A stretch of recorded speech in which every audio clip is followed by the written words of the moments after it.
Hi guys! Magandang gabi! Welcome back dito sa Gandara SRU channel for Showbiz Update. Andito na naman nga po akong muli nagbabalik.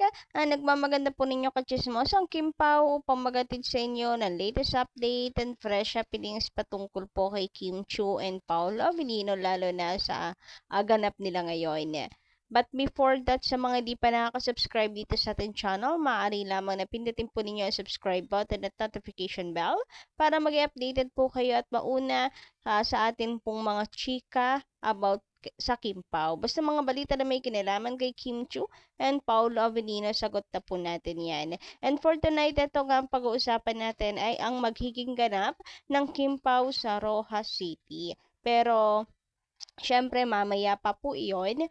Kaya naman nakatutok ang mga fans ngayon kay Kim and Paolo sa arrival nila sa Rojas City. So, kinikilig po ang mga fans sa mga kumakalat na videos together ng Kim Pao. Flight PR1841 bound for Mactan, Cebu. If you're around, kindly proceed now to Gate 8. Gate 8.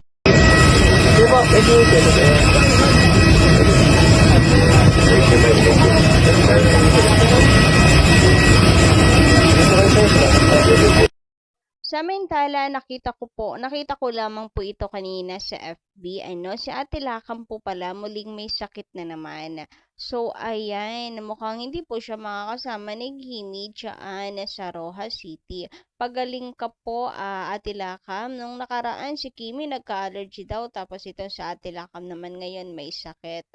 So, ano kayang nangyari guys, Siguro talagang puyat-puyat din po siya, syempre sa pag-aasikaso kay Kimi. Alam niyo naman, love na love po niyan itong si Kimi. Anyway, ayun nga, get well soon na Tilakam. Andito rin kami at ipagpe-pray ka rin namin, Team Kim Pao.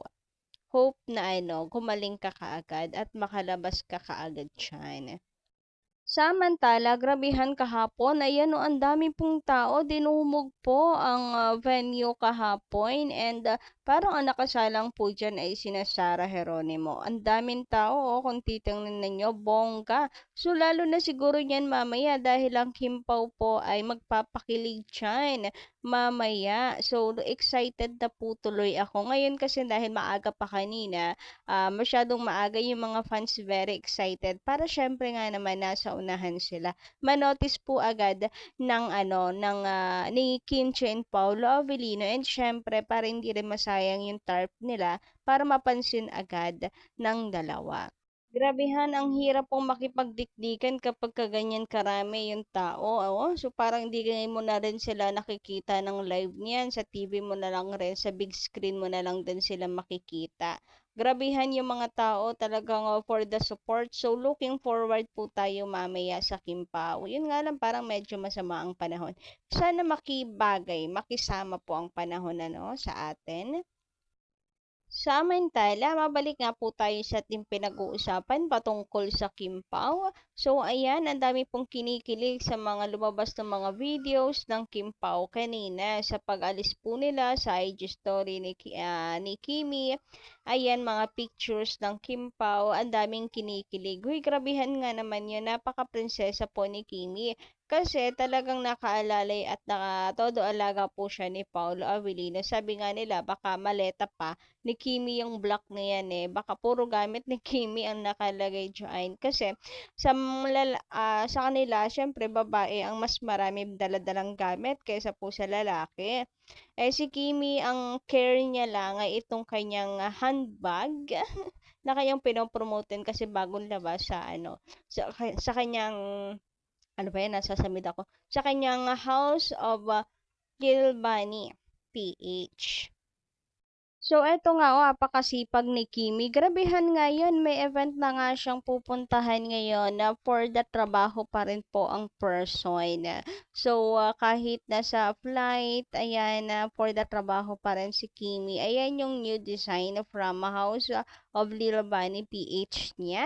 And I like the new design, guys. Bet ko rin. Ang ganda. Check out na kayo, guys, niyan. And dito nga po sa video na to, isa sa pinag-uusapan dito, yun nga, yung pagdadala po ni Paula Avellino. Siya yung may bit-bit ng maleta. And si Kimi, ayun nga, sabi nila for sure gamit din naman ni Kimi yung nandoon. Kasi mas maraming gamit ang babae and si Kimi yung bag niya lang talaga yung dala-dala niya na handbag. So napaka-alagang-alaga ni Paolo Avellino si Kim Chiu. Even dito sa video po na ito, makikita niyo talaga na iba tayong galawan ng Kim Pao eh. Si Paolo in charge sa lahat ng mga gamit nila ni Kim Chiu. Kita nyo rin naman dyan sa upuan, lahat ng gamit na kay Paolo Avellino. And si Kimi, prinsesa lang doon sa isang sulok. So, ganyan po itrato ni Paolo talaga si Kimi. Even kaya naman yan ni Kim Chiu. Malakas naman si Kimi and napaka-independent woman. Pero syempre kasama niya si Paolo Avellino. So, ayun, na prinsesa ang ating Kimi. Sabi nga 'di ba ni dun sa lyrics nung kinanta ni Paolo Avellino na Prinsesa, habang buhay kitang pagsisilbihan o aking prinsesa. Huy, grabihan nga naman 'yun. Tinototoo ni Paolo Avellino. And guess what? Eto pa, may napansin din po ang mga fans. Sabi dito, OMG, just my theory anyway. Okay? O, pinangungunahan na theory lamang po ito sa mga bashers ha. Ay, gawa na lang din kayo ng sarili ikakikilig ninyo. Huwag na kayo manghimasok sa amin. Charot. So, si Miss Yani nagpa-scan ng boarding pass niya. Tama? Si Pao nagpa-scan ng boarding passes nila ni Kim. Tama, di ba? Wow! Kim Pao joins Rojas Sinadia Fest. Hashtag Kim Pao at Pueblo de Panaya. So, ayun, totoo naman kasi 'di ba si Kimi nandun lang sa likod ni Pao. Tapos, after na magpa-scan itong si Paolo, kung i-review niyo yung video, ay pumasok na si Kimi after mag-scan ni Paolo. So, si Kimi prinsesa talaga. Prinsesang prinsesa nitong si Papi Paolo. Hoy, grabehan, nakakakilig talaga yung dalawa. Anyway, sabi nga dito, I think yes, hindi pwede si Kim pumasok hanggat hindi na-scan ang boarding pass niya. Yep, kaya nag-start siya lumakad after ma-scan sa phone ni Pao. Huy, grabehan talaga yon. Ang dami ring nakapansin and thank you so much sa pag-share. So, dumaan-daan na rin kasi to sa feed ko. Pero, tinitingnan ko lang ay kung paano alalayan ni Paulo talaga si Kimi. Then, ayun, yung pala ganon. Talagang real na real ang Kim Pao at hindi po guni-guni lang. So, excited much para po mamaya.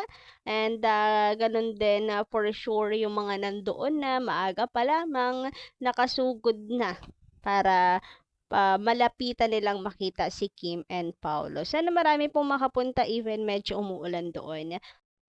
Samantala, sabi naman dito ni Miss Cynthia Reyes, tama lang na si Kim ay tumawa na lang kasi si Paulo hindi niya kayang pigilan ang magparamdam. Minsan true lip reading pa nga yung iba. Sa pagsusubaybay ko sa mga interviews niya, shows or events, never naman siya nagparamdam ng denial. So si Paulo daw yung walang denials na ginagawa. Si Kimi before parang meron daw, pero si Paulo talagang wala. Napaka-private lang talaga nila. About naman sa lip reading, so ayun, meron nga pong lip reading yung mga Kim Pao fans na tawagan nilang dalawa, babe, which is napaka-consistent. Hindi isang beses, dalawa, tatlo, maraming beses, babe. Parang babe talaga ang term of endearment nila. Anyway, may aminan mang maganap or wala, basta tayo forever Kim Pao. So, yun lang guys. Umuwi na para sa gabing ito. Maraming salamat sa pakikinig and don't forget to click the subscribe button and notification bell for more updates. Kita-kits tayo sa susunod nating balita.